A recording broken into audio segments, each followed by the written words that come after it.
gitu sih.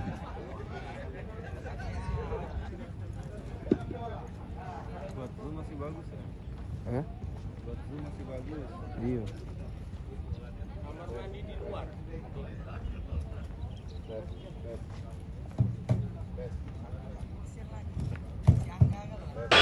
Untuk pemain, saya prioritaskan pemain lokal.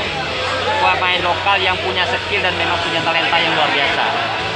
Saya prioritaskan itu. Lebih kurang persentasenya saya minta dengan tim paling tidak 60-70% adalah pemain lokal Palembang.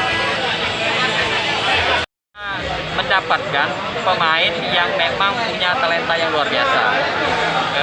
Tentunya dari tim pelatih kan punya kriteria tertentu, baik dari skill dan lain sebagainya. Dari tadi pagi saya lihat memang mulai dari saya minta dengan pelatihnya satu hal, harus disiplin.